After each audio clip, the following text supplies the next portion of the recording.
Na mambo ya CBC ama CBE ambayo imezungumziwa sana, competency based education. Hebu tueleze tu kidogo kuhusu mpango wa CBE. Asante sana kwanza kuanza wacha niseme nimeshukuru sana kuja leo siku ya leo ili tuweze kuongelea mambo ya elimu, na nataka kujibu kwamba competency based education hapo mbeleni ilikuwa inaitwa CBC, competence based curriculum.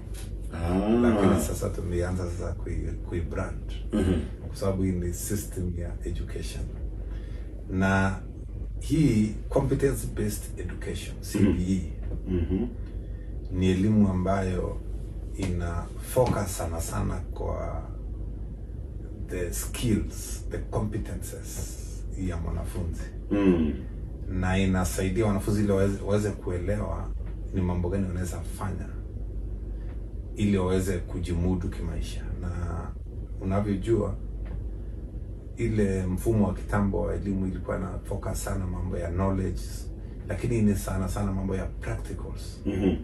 Uko na talenta gani inaweza kukusaidia uweze kujiendelesha kimaisha, kujiendelesha kimaisha kiaje. Na unajua ukiona historia ya Kenya tumekuwa na sasa hii mfumo wa tatu, is a third system. Tulianza na ile ya kwanza ambayo tulitoa kwa ukoloni ambayo ilikuwa inaitwa British model of education, or British system, ambayo ilikuwa 7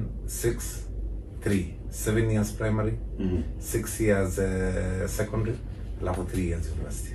Hiyo nafikiri ilikuwa ile ya kitambo ambayo ilikuwa na changamoto fulani sababu ilikuwa inafungia sana watu wasisome. Ndio 1984 hiyo ilikuwa independence. In 1984 tukakuja sana 844 ambayo ilikuwa ni American model ambayo ilikuwa najaribu kufanya watu wengi waende wasome, waende secondary, waende university, waende college. Na hii ikakuwa na challenges yake pia, kwa sababu iliproduce watu wengi ambao pia ikafocus sana mambo ya mtihani kuliko practicality, kuliko practicals.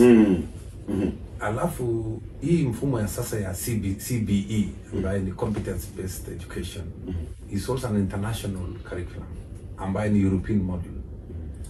Imeboro sana kutoka nchi ya Finland, na hii mfumo inahakikisha kwamba imepatia wanafunzi nafasi wa focus kwa talent ambayo wako nayo.